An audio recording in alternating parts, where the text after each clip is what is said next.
también a nuestro querido Pablito Mercado. Buenos días, Pablo, arquitecto, qué gusto ¿Cómo le va? tenerlo. ¿Qué tal? Buen día, gracias. Me alegro porque yo siempre digo, lo importante no es saber, sino tener el teléfono del que sabe. Así que lo convoqué porque tenemos un especial, un ultra especial. Tenemos un dúplex y enseguidita ya empezamos a verlo en pantalla con Gustavo Schweizer. Gustavo Schweizer, el de Urbanos en Red, usted lo conoce.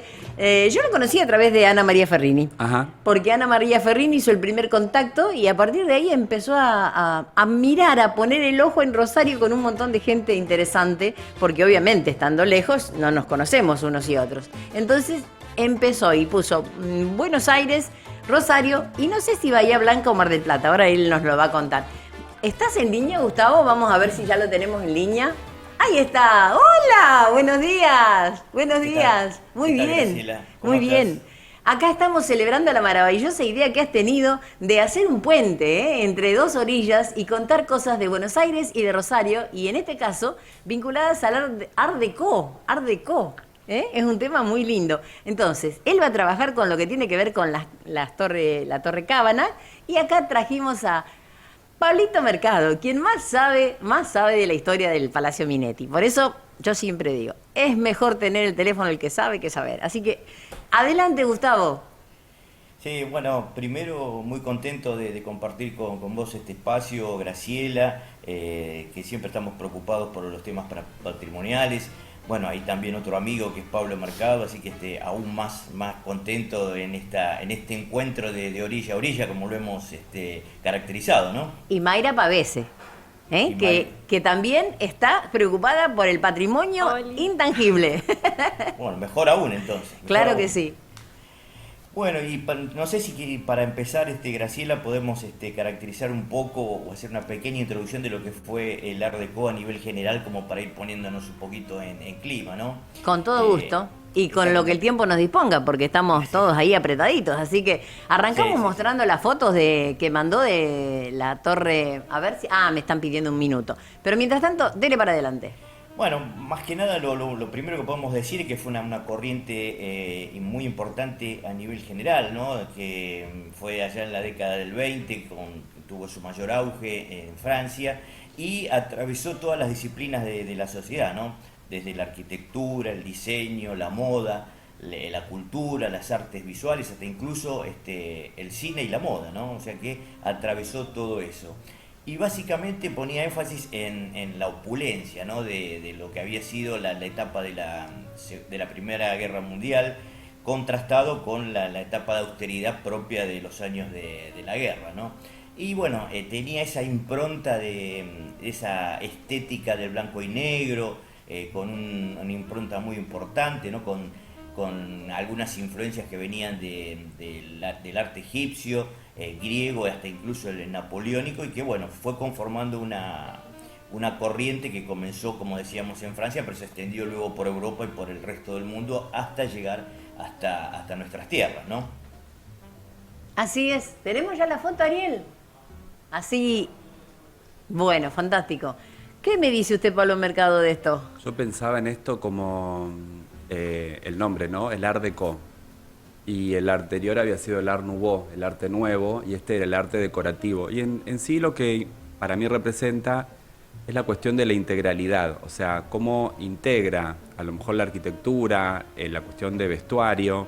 También hay un momento donde aparece lo que hoy sería el más media, ¿no? O sea, ya aparece el cine que está instalado, aparece también algo de registro, por ejemplo, con las revistas, que empiezan a ser, por ejemplo, determinados, no sé, personalidades del cine que son famosas a través de esas imágenes, y el estilo con el cual se van a mostrar, el lenguaje con el cual se van a mostrar es el Art Deco.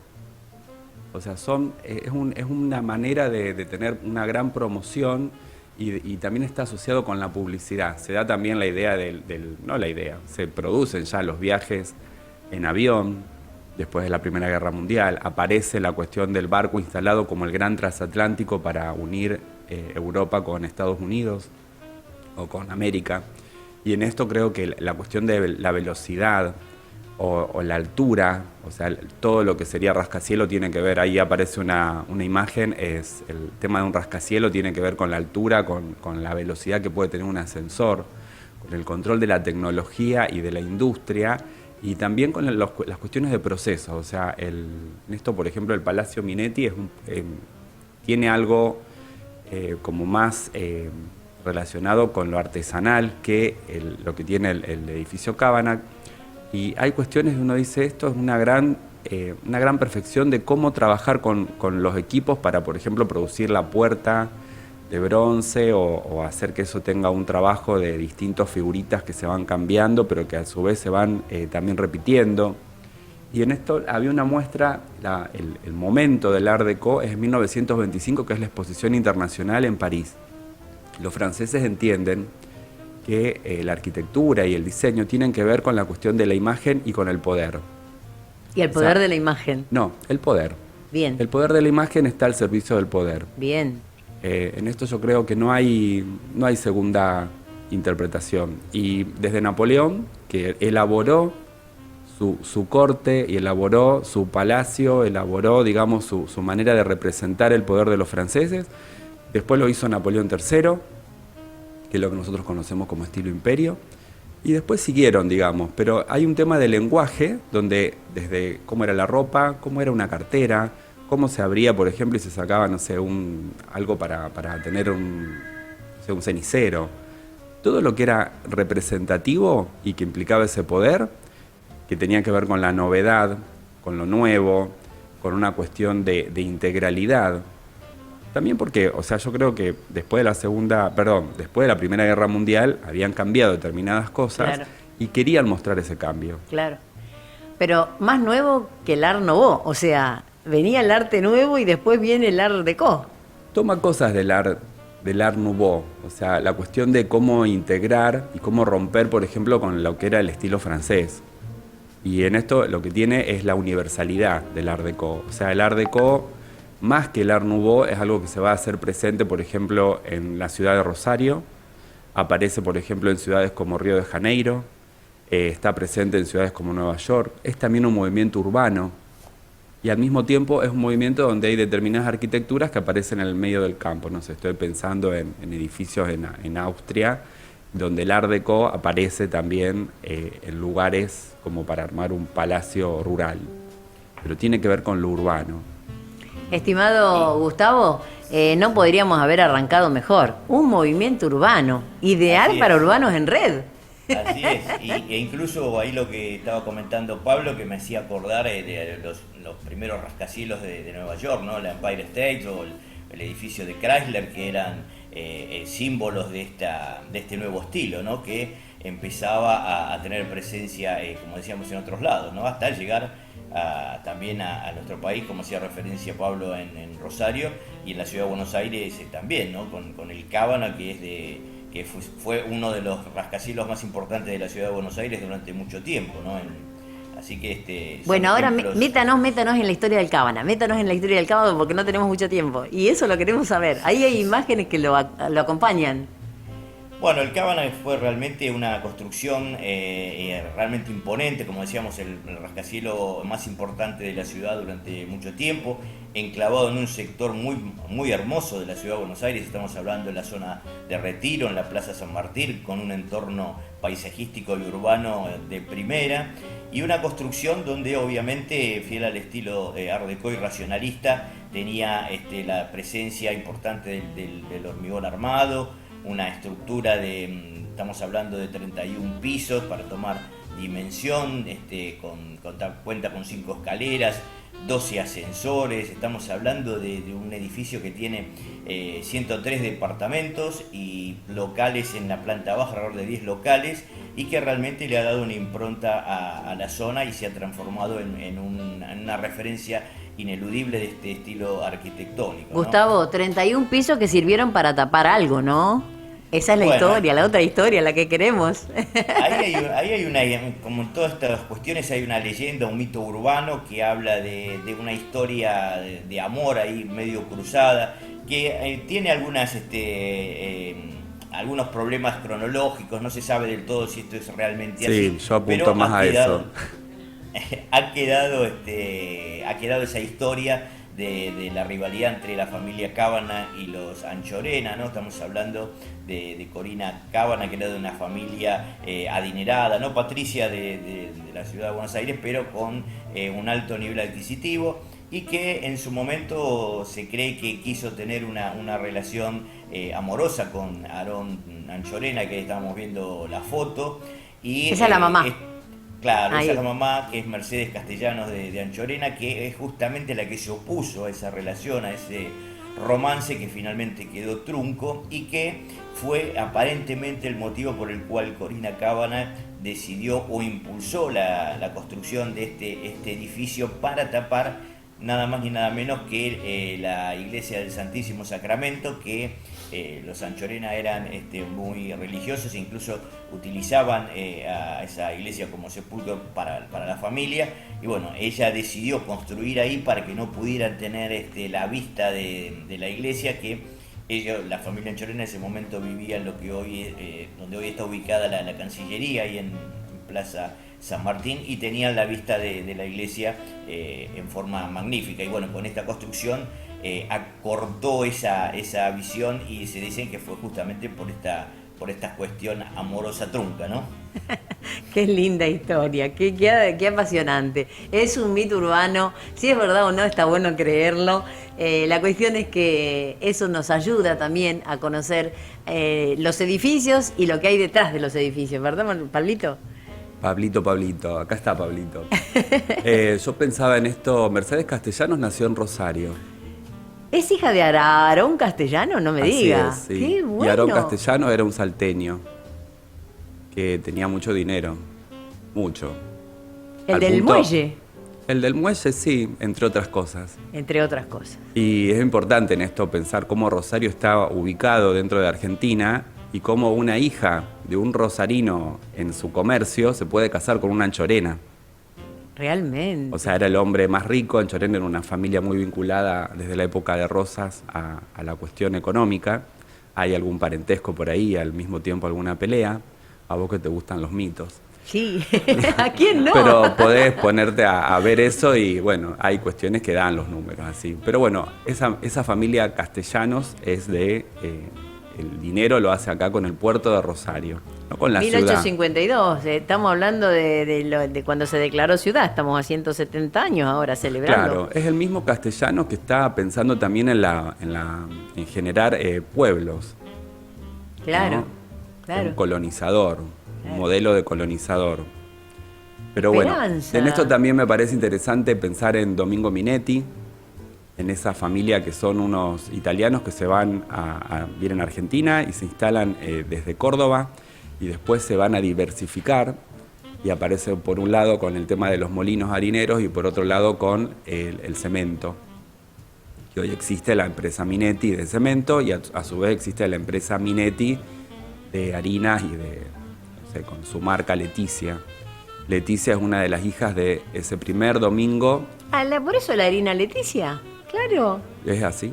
Qué lindo, cuántas cosas que aprendemos. Y un hermano de Leticia es uno que se llama Domingo Marcelo, que vivió acá en Rosario y es el que desarrolla este tema del el molino harinero Minetti. Y es el que manda a construir ese edificio de lo que conocemos hoy como Palacio Minetti. Y también es un gran colaborador del Museo Marc y del Museo Castañino porque hace donaciones junto con otros rosarinos, como por ejemplo, en este caso, Domingo Minetti Domingo Marcelo muere en Rosario, pero no había nacido en Rosario. Pero él es como que se siente un rosarino y es un gran coleccionista de arte, que tuvo una colección que se mostró en algún momento en la ciudad de Buenos Aires y también acá en el Museo Castañino. También Sí, perdón. Volviendo al Art Deco, tenemos al Cábana con Sánchez, Lagos y de la Torre, que es un estudio emblemático de la ciudad. O sea, que van a construir muchos edificios. Y en el Art Deco, por ejemplo, yo creo que el Minetti está como puesto dentro de ese Art Deco, que podría estar a lo mejor en una ciudad como París o Nueva York o casi algo de Miami. Pero en esto creo que el Cábana es como que ya se está escapando de ese Art Deco. Le está gustando un poquito más el modernismo. O sea, hay una limpieza en esa fachada que puede... Es vanguardista, o sea, Sí. avanza. Porque ahí es como que los tiempos, digamos, de esos lenguajes no son tan ordenados como para decir hasta tal año fue moderno, Claro. y hasta tal año era el Art Deco. O sea, ahí digamos, Los límites se difuminan un poco, ¿no? Claro, aparte el arquitecto tiene que vivir, entonces tiene que resolver cuestiones que diga, bueno, sí, te hago un Art Deco, pero al mismo tiempo necesito hacer algo más moderno porque ya me quedé del 29 al 33, en esos 4 años ya pasaban muchas cosas. Ese famoso diálogo, ¿no? Que usted en alguna oportunidad nos habló de los diálogos entre los edificios y cómo van mutando, cómo van cambiando. Sí, y en el tema del Art Deco, vuelvo a Rosario en esto, tenés al mismo arquitecto que el Palacio Fuentes, que es Juan Bautista Durán, a otros arquitectos que son Schwarz, Leopoldo Schwarz, y a Gervino, no me voy a acordar el nombre de José Gervino. Gervino, José José. Gervino, José. bien. Y también a Ocampo, que trabaja con el tema, yo no conozco mucha obra de cómo se identifica, porque eran estudios que se iban como amalgamando las tareas. Sé que Gervino también era escultor, y a Ocampo le gustaba la parte de trabajo de... por ejemplo, de cómo hacer ese tema de puertas, o sea, esos diseños creo que son de Ocampo. Pero El trabajo en equipo, qué bueno. es o sea, un trabajo cómo fueron integral, tomando. o sea, si todavía van al local, que hay un banco en planta baja y del otro lado hay un local de blanquería, digamos, de Estamos hablando del Palacio Minetti, de la Palacio calle Minetti. Córdoba. Uno está pintado de blanco y el otro todavía mantiene el trabajo que se hizo como si fuera un estucado, y después arriba un trabajo como si estuviera pintado o que tuviera un laminado en bronce. Qué lástima que no se puede ver íntegro, porque o uno ve las partes de las mellizas donde están arriba, o las hermanas o las Y gemelas, bueno, pero o lo de es abajo. para verlo humanamente, No es fácil. desde nuestra insignificancia. Claro. Es más, es un edificio que el proyecto tuvo más pisos y después se reguló la altura y terminó con menos pisos. Y en el momento en que se hizo no existía, digamos, tanto edificio alrededor, entonces Claro. el edificio se destacaba y tenía frente, una visión desde atrás y a su vez visiones desde los costados. O sea, se veía desde la calle Córdoba cuando te acercabas al centro, y se veía como se ve todavía desde la calle Córdoba, por ejemplo, desde Sarmiento y Córdoba. De cuando era Libertad, a lo mejor, o no, mucho después. No, ya era Sarmiento, Sarmiento. sí. Y en esto creo que era un edificio que se entendió siempre como una torre, como un edificio exento, a pesar de que es un edificio entre medianeras. Y por alguna cuestión no le apareció un edificio en medianeras que lo opaque. O sea, de un lado tiene el Gilardoni y del otro lado tiene un edificio que lo construyó Candia, que tuvieron menor altura que el edificio Minetti. Y bueno, todavía lo podemos ver de frente porque hay una cochera que a veces te podés meter y lo ves desde ese frente, pero en algún momento cuando aparezca el edificio con mayor altura se va a perder esa perspectiva, que tampoco fue una idea original. O sea, en esto creo que el Cabanag tenía una implantación bastante más mejor resuelta, o sea, tenía 3 lados, Claro. está en una punta de una manzana, y tenía un socio ahí que era el Hotel Plaza, que también era un rascacielos, que era todo un conjunto. O sea, en esto yo creo que estos mitos sobre las peleas son buenos, pero hay que pensar que el Plaza fue en su momento el edificio más alto de Buenos Aires, y en otro momento fue durante muchos años el edificio del Cabanag. Y Pablo, no sé si estás al tanto, pero ahora se está con un proyecto de reconversión del hotel, ex Hotel Plaza, Sí. para convertirlo en departamentos también para residencia. Y hay todo un proyecto ahí de modificación de lo que fue el histórico hotel, ¿no? Sí, el hotel yo creo que tiene nos salimos un poquito, pero tiene, o sea, el proyecto de Zucker, creo que era el arquitecto, que es el que construye para Torkins, que se inaugura en 1908, y después sobre los años 30 eso se modifica. O sea, la cuestión nosotros tenemos un problema de que a veces la sociedad necesita poner en la arquitectura la modernidad, no en sí misma. O sea, la arquitectura a veces es rehén de la sociedad, en el caso de los argentinos. Entonces, si queremos mostrar un hotel moderno o una sociedad moderna, lo que tenemos que hacer es remodelar el Hotel Plaza, que tenía a lo mejor salones victorianos, y Claro. transformarlo en una estructura de los años 30. O sea que el Plaza, si bien se conservó por fuera como en una estructura histórica, interiormente en los años 30 se ayornó y era muy similar a la decoración que podía tener el edificio del Cábana. Un poco como lo que pasó con el Savoy acá, de alguna forma. Sí, pero con otro tema. O sea, yo creo que esa obra era de Civit y Giré, me parece, pero era también un diseño integral. O sea, el Plaza nunca quiso ser menos que lo que era. Claro. Y en eso yo creo que a veces en el Savoy lo que resolvimos fue una decadencia y bueno, se fue cambiando y después se acomoda como se puede. Pero en el caso del Plaza, por lo menos hasta los años 90, era el mejor hotel y tenía determinada calidad, que había cosas que eran sumamente tradicionales, como por ejemplo el grill, que no tenía ventiladores, sino que tenía como unos sistemas de refrigeración. Tenía como unas telas que se movían como si fuera un ventilador hindú, que era como la cuestión en los ambientes victorianos, la reina Victoria, dueña del mundo, los ventiladores eran a la manera hindú. Entonces eso se mantuvo en el grill que estaba en el subsuelo, creo que el primero o segundo subsuelo del hotel.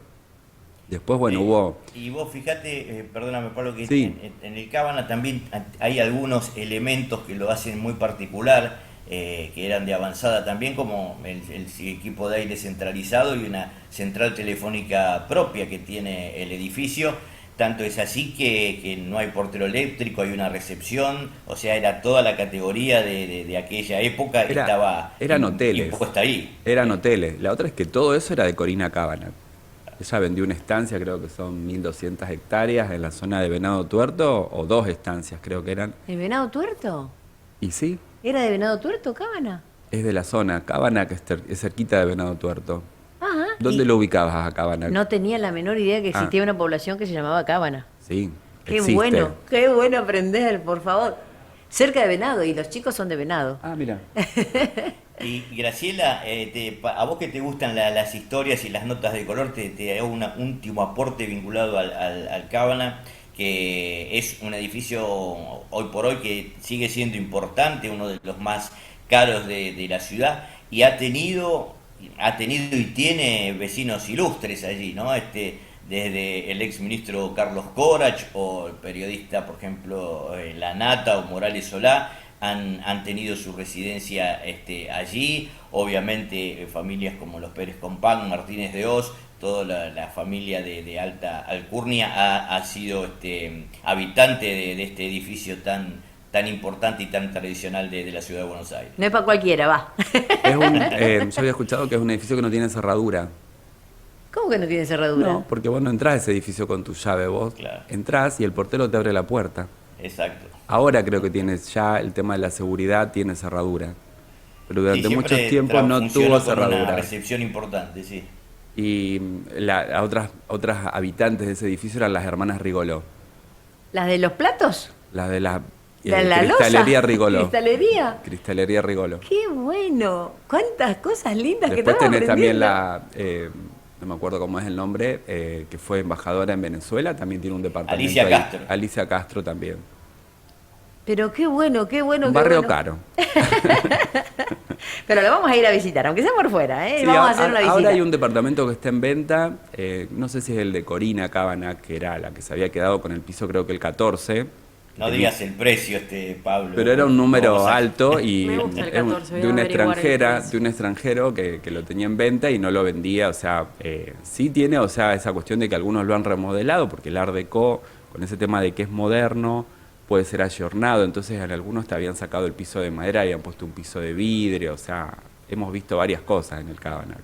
Y además, otro tema característico son las terraza jardín y la forma que parece en algunas partes como la proa de un barco, ¿no? Eso a mí siempre me enloqueció el alarde técnico de poder hacer una terraza con césped, no con cantero o con macetones, con césped, como si fuera un terreno en un piso donde vos de tu departamento ves afuera un tapiz verde. Claro. O sea, eso yo dije siempre, o sea, ¿cómo lográs que eso funcione y que no sea para mañana un problema de humedad al consorcista que está debajo? Bueno, en ese caso todo era de Corina Cábana, o sea, no existe todavía la ley de propiedad horizontal cuando se piensan o cuando se hacen estos edificios, lo mismo que el Minetti.